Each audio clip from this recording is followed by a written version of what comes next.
we need to be a lot more simpler, founder friendly. I think the number one thing I want to see this ecosystem do is support founders in their entire journey, not only when they're becoming unicorns or going IPO or raising their next Series A, but all through, especially when they are maybe closing a company. Like I spoke with somebody this morning, pinged me yesterday to say, hey, I'm shutting down my company. And, we got on a call to say, hey, these are the 5 things you need to do and let's put a date to it, because that's also work, but that's work nobody's going to come and help you with, right? Today we had Sairee Chahal on the pod.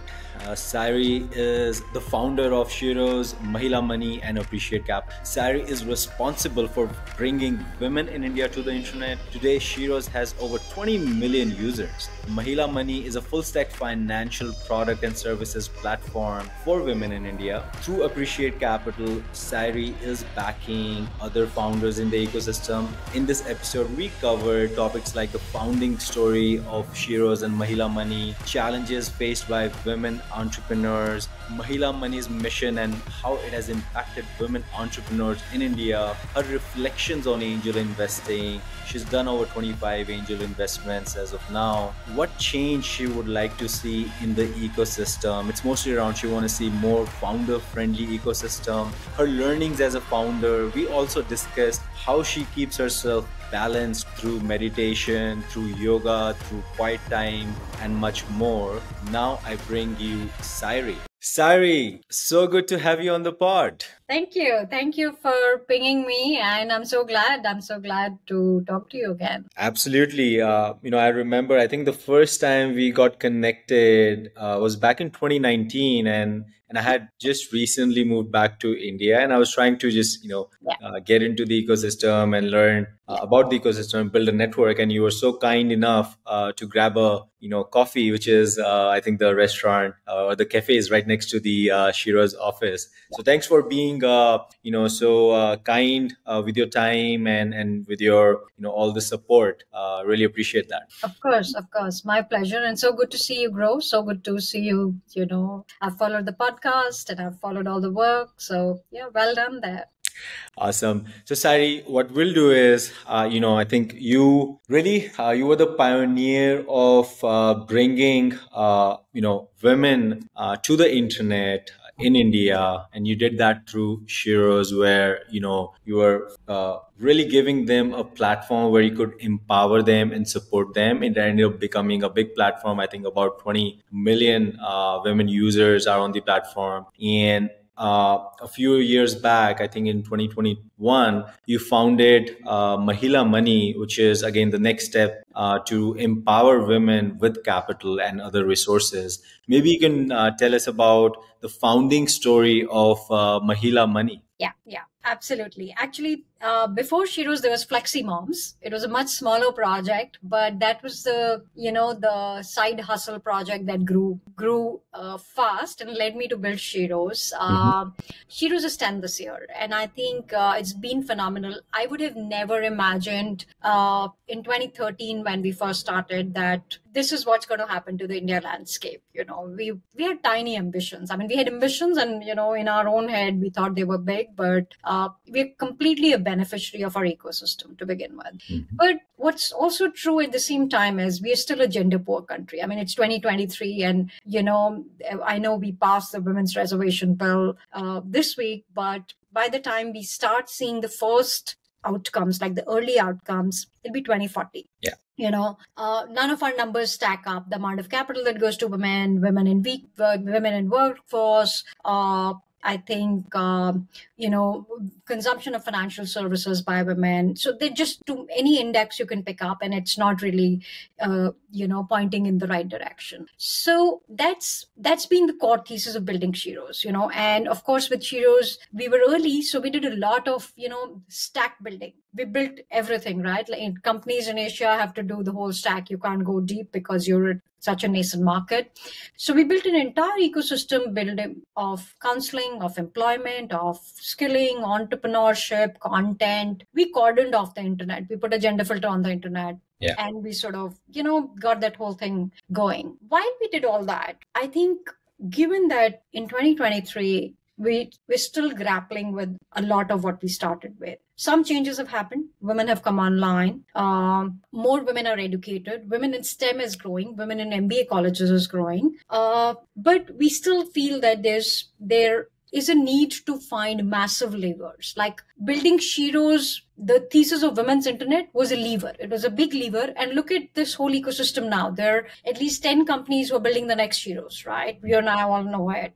This will continue to grow. You will see vertical companies that only do employment, companies that only do entrepreneurship, companies that become content platforms and community platforms. And that's how it all grows from there, right? The one lever that's been bothering me, and I've been part of this journey myself, is capital available to women, right? So we know on the venture side, the story is women get less than 2% of the venture capital globally. India doesn't sort of, we're not far behind on those numbers at all, right? Yeah. So we're pretty much stash up. And the capital is not just venture capital, right? And most women who are not part of formal workforce today are part of you can call digital natives. So almost 200 to 50 million women came online in the last 7 years. Lot of first-time payment users, a lot of first-time commerce users. Companies like Meesho, Flipkart have done a huge job of building that market. Yep. Entrepreneurship and internet plus payments is native now, right? And that's changing a lot of how the women's story is shaping up in India. So I always say this corporate India's loss is entrepreneurship's gain, but how do you catalyze that gain? Yeah.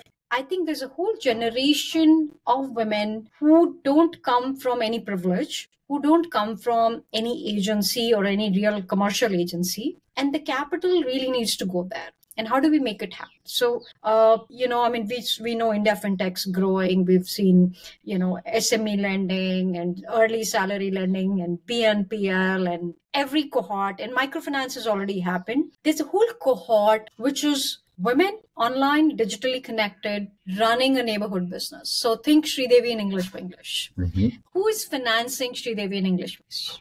So that's how Mahila Money came around, to say there are too many women who are really smart and they're all connected and they are massive contributors to India's GDP today, but they are going to be bigger contributors as we go along. So how do we create this big lever and put more power in their hands? So capital is that superpower. So Mahila Money essentially is built for the woman entrepreneur who's not building for venture, who's building a neighborhood business, will employ anywhere between 2 to 20 people, in her outfit, and will continue to build a local business, but is a digital native now. And so that's the story with Mahila Money. You can call us a neobank for women, very focused on this persona.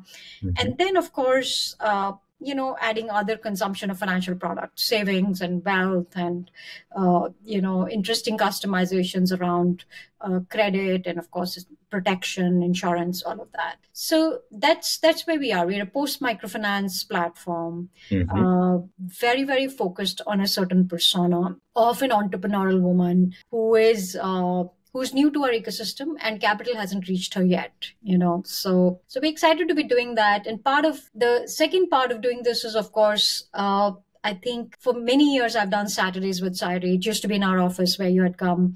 And then COVID happened, it went online. So literally conversations with women founders to say, hey, what's up? What are you building? How can I help? Yeah. I think that how can I help after one time really needed me to write a check, because to me it was feeling a little fraud if you were just giving yarn. And so it started with literally what you can call solidarity checks, small checks. Hey, go get the round started. Let's round up other people. Let's sort of get this job done. And and I think there's something to be done there. So I do believe that we need both levers. We need venture, but we also need a lot of, commercial debt capital for small businesses.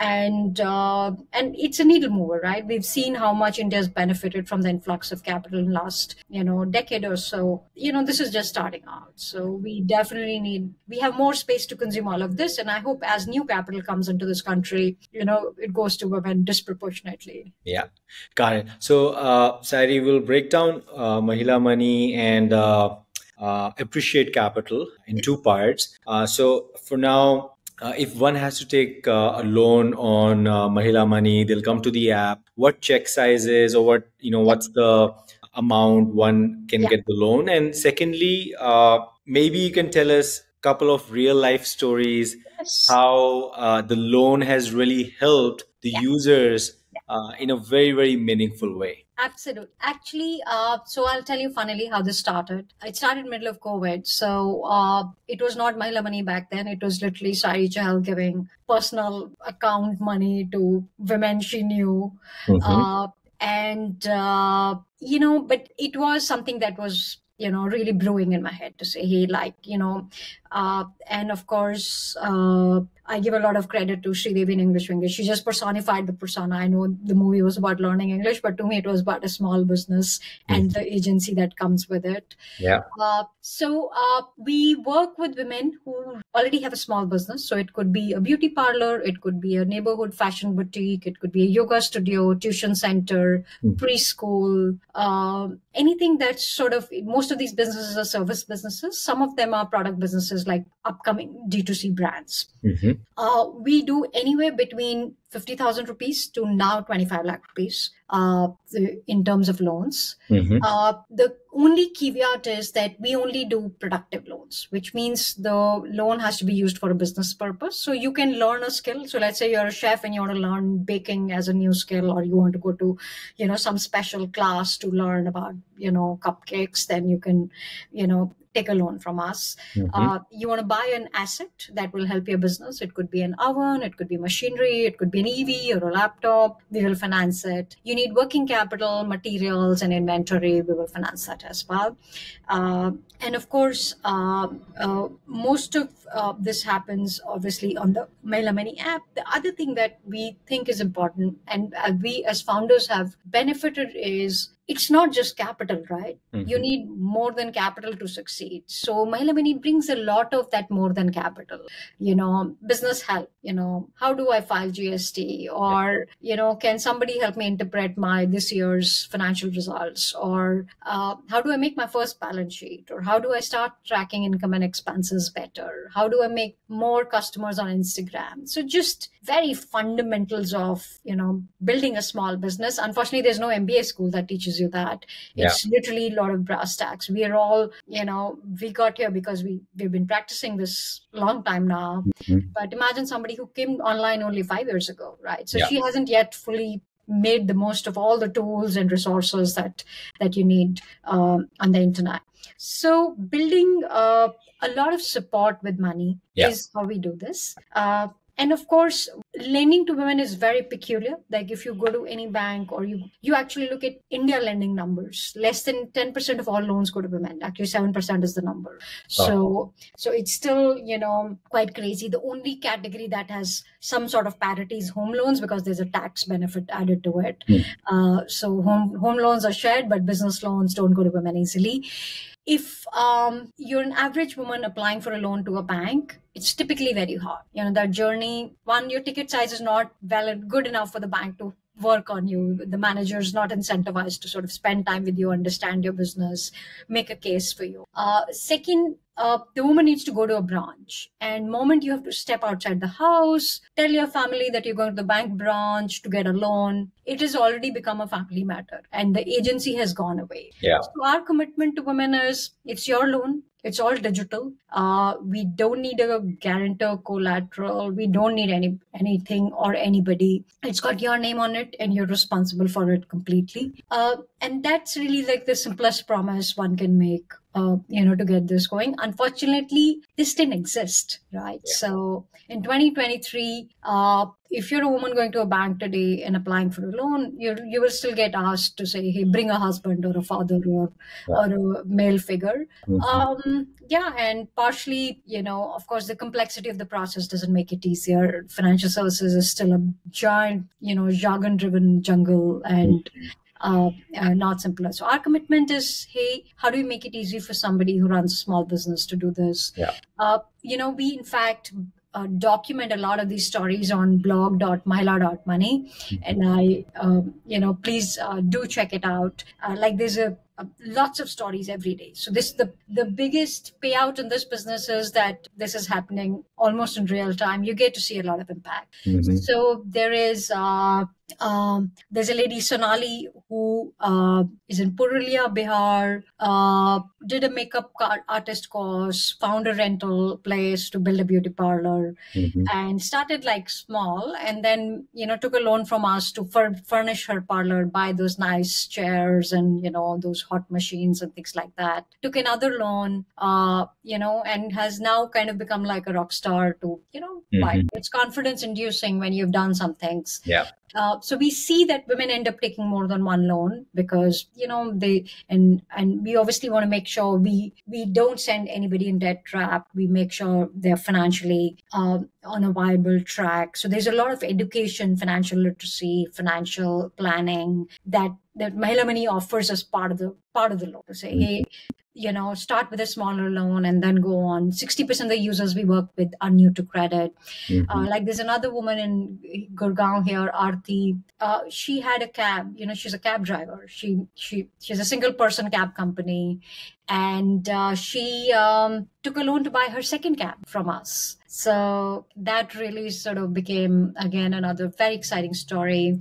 There's a lady called Rekha Lokna who built her own PCOS, homemade remedy, and she's productized it. In fact, she took a 8 lakh rupee loan that has now become a 2.5 crore turnover business, in whatever year's time.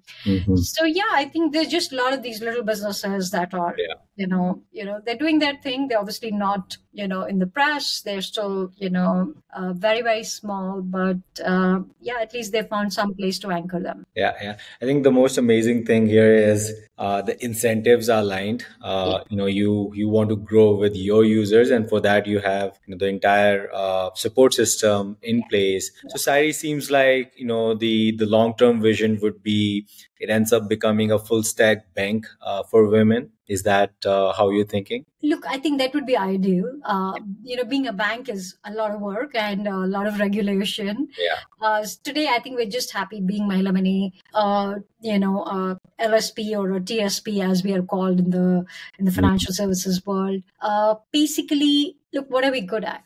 We're good at this, right? We bring empathy to the table. We have insights on the segment. Our heart is tied to it, right? So I think we're going to do what we know best. The good thing is the financial services sector is growing so fast. The innovation fintech is growing so fast. So we're not fundamentally changing anything. We're just bringing a whole new demographic and creating a fantastic experience for them. I do think there's an opportunity to build a women-only digital bank in India, but it's a pipe dream today. It's a little away, but I do think we need to be a lot more focused on how we serve the segment. There is a reason why microfinance was built as a women-only thing almost, right? Like 95% of microfinance customers were women. And that service design was very different from traditional financial services.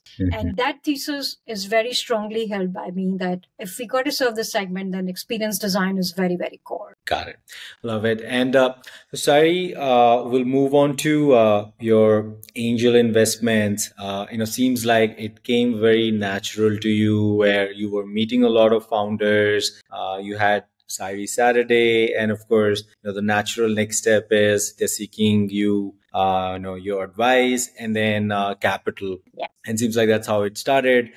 Maybe what's outside of capital, what's triggering you? Or let me step back. Of course, there are financial gains as well once the investments are doing good. Outside of that, what gives you the most energy to back other founders? I think very simply, I would like to say that these are companies I would have liked to build myself, right? Obviously, one can only build one company at a time, and that's not enough. So the investing thesis for me is very, very simple. It's literally things I want to see more of. So we have a very strong gender filter. So at least 70% of the investments are in women-led, women markets. So not going away from last 15 years of work at Sheroes, Flexi Moms, now Mahila Money. So very closely anchored there. Women are still the first preference from an investment point of view. Second is just what I like to call world positive companies. So companies that are, making a difference to the world. So we ended up doing a lot of climate and sustainability. And interestingly, women are doing more climate tech startups than men at this point in time. So we did, so there's a world view about building, right? So Yeah. the motivation has to be a positive impact on the world, in a non-patronizing sort of a way. So this is not an impact thesis. It's literally, what do you want to see more of in the world? And of course, you want to be, want this to be equally sexy, equally edgy, equally commercially viable. So the company that I always sort of quote is Patagonia. You can be both. You can be an edgy brand and a fantastic financially viable business, but you can also be world puzzle. You can have your own view on the world and sort of go from there. So that's fundamentally the thesis. Yeah, that's what, one has ended up doing. Women are, of course, number one, just from, what we want to lead with. Got it. And Sairee, so, correct me if I'm wrong, you must have done over 25 investments. Yeah. What's something that you know now you wish you knew earlier about angel investments? We were talking about learnings here. Right. So honestly, I'm still new as an angel, but I think a lot of my angel learnings are still learnings as a founder. I think it's very clear that honestly, angel is not the asset class to make money. I always say this, and I think, and that's something I wish a lot of angels knew, that yes, you hope some of your investments will do really well, but if you're really in the optimization business, take that money elsewhere, take it to some bond or whatever else catches your fancy. Yeah. I think angel investing is a way to learn about business. I think what is interesting to me is, as I've done this, is how little founders and probably a lot of angels know about the legality of building a company, or the legality of what it means to sign all those papers when you build a company, right? So I think those are very, very, telling. I think, even in my angel portfolio, we've seen everything, right? You've seen up rounds, you've seen down rounds, you've seen shutdowns. I think what is interesting is how everybody talks about everything else, product and product market fit and companies and hiring and, AI. Yeah. I think there's not enough conversation about, the nitty-gritties of, stashing the right paperwork. And of course, making it simple, because it's not an asset class that needs a lot of heaviness built in. So I still see that we are maturing as an ecosystem, but this is, still a little, in the works. Like in some ways, YC made it very simple to do paperwork, right? Like, and then Angel listed a lot of simplifying the paperwork. Yeah. I do believe that we're learning as an ecosystem, and I'm hoping to see that change. Yeah. And Sairee, you've been building it for the last 15 years. You're building, and now you're supporting other folks who are building. And you started when it was just, there was nobody. I mean, very few funds, very difficult to build, and the internet penetration wasn't there. The payment infrastructure was not there. Man, you all that cohort of 2008, 10, or little around that. Yeah. I know you've done it. I don't know how you've done it, but all appreciation to you, Sairee. Given all the experience you've had now, and now you're seeing how things are panning out, any change that you would like to see in the ecosystem? Absolutely. I think our ecosystem needs to be very founder friendly. I think a lot of us came from the trauma of having to work with almost predatory environment. Right. I think, like if you compared SHAs that were signed pre 2018 and post, 2018, you will see a stark difference just in the terms.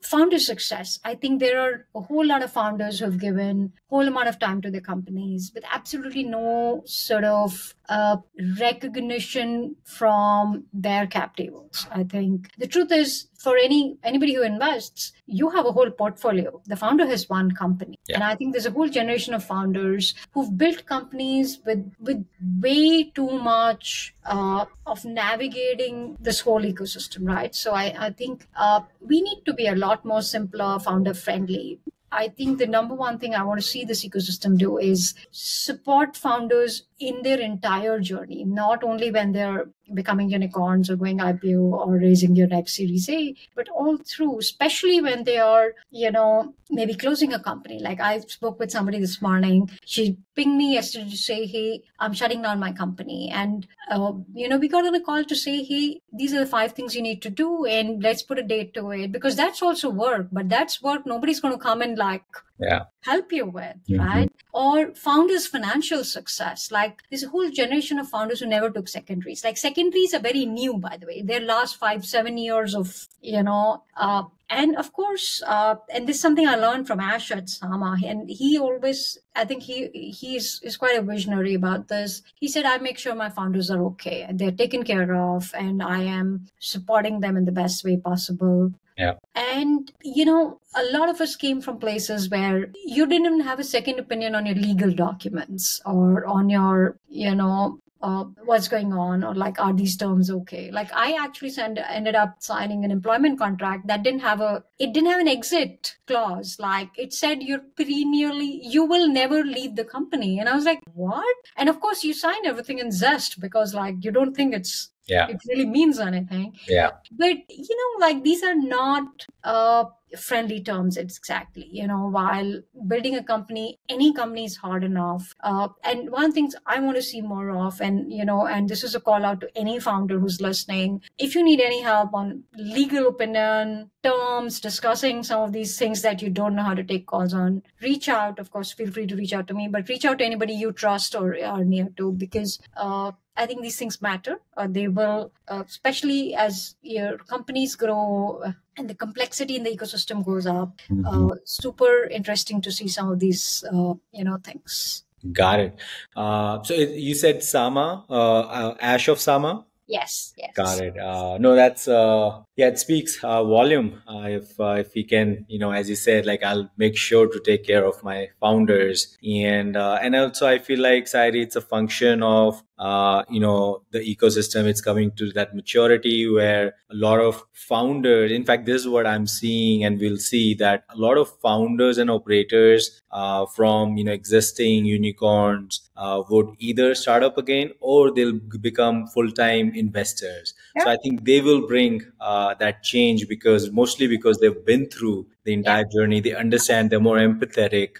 I guess it's mostly a function of really where we are in the cycle. And with this, Sairee, my co-pilot Alfonso in the back, let's show you, is over there. So he drives the final part of the podcast, and he's asking me, so Sairee, what's your typical day like from waking up till going to bed? Oh, wow.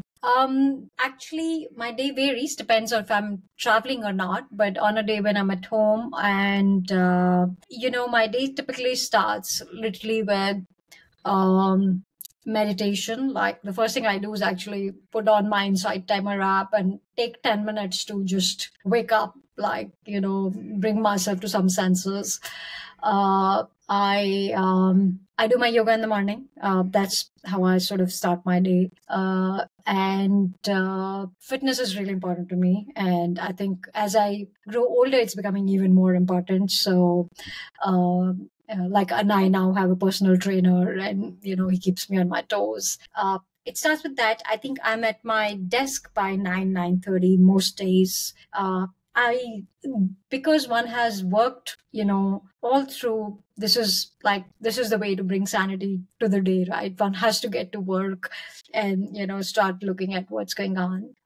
What I'm doing a little newer is, I think earlier the work days were inanely long and they would just extend. Now I try to wrap up my work by 5, so, and then go to my gym, work out for an hour, come back, spend some time with my daughter. She's a teenager, so she doesn't need a lot of spending time with now. But and then of course, try and do an early day, so early dinner max by 7, 7:30, and then I read. I love a lot of alternate healing stuff, so I'm always enrolled in some course, acupressure and all of these things. So reflexology, foot reflexology. So yeah, I think so. Evenings are just for some of that, and just hanging out occasionally, watch some TV if at all. But yeah, normally, but most days I'm traveling. So when I'm traveling, it's all over the place, to be honest. Yeah, so yeah, it's simple. Weekends are Saturdays are mostly for ecosystem. I would say anybody is welcome to. Like, if you need to find me on a Saturday. I will always, put you on the calendar. Sundays I'm away. You can't find me. You can't move me. You can't touch me. I'm just, I refuse to, basically. And yeah, I think Sundays I like to drink beer in my pajamas and watch Netflix. Got it. And Sairee, is there anything that you've been wanting to learn but just haven't got the time yet? Actually, I've been meaning to certify myself in yoga. Live in one of those ashrams where they do 200 hours of training in a month, kind of thing. That hasn't happened yet. So, and of course, I want to continue to learn healing stuff, a lot more around acupressure and a whole lot of alternate healing, essentially. I find that fascinating. Yeah, I've been learning a lot more about food and gut health and plant-based diets and millets, but still in learning mode. Yeah, got it. Looks like you're a lot deep into the physical health, mental health, and then of course food that comes with it. And Sairee, we know you as a tech entrepreneur, as an investor. What do your friends know you? I have to confess, I think as a tech entrepreneur, I always worry whether we have any real friends because we're always at work. Yeah. I think, what do my friends know me as? I think in a social setting, especially in a friendly setting, I'm the quietest person. So when I'm at work, I'm always, making a speech and I'm always doing things. Yeah. Outside of that, I'm very laid back, and I'm very literally, lie on the porch all day and look at the garden or the sun kind of person. And I love my chai and my books. So outside that, I'm super lazy, if you will, and very, very, not inclined to do a lot. And really, really value that, the slow life outside of work. Yeah. So most of my friends know me like that. I think some friends are just folks one likes to hang out and chat and, just exchange a lot of notes, especially if you have some common ground. Unfortunately, as you keep growing older, folks you grew up with are not part of your world anymore. They live in some other part of the world. Yeah. And you mostly know people who have professionally shared journeys with you. So there's always, I think work is never far away. Even if you're not working, you're always thinking about things that are, they stem from the same, the ideas of entrepreneurship or starting up or technology or women in that case. I think those are sort of, and adult friendships are hard, right? And if you're an entrepreneur and an investor, they're even harder because you're always having a tactical conversations. And I find that that's happened to a lot of my friends. That's happened to me. It's, we're just so marinated in our worlds.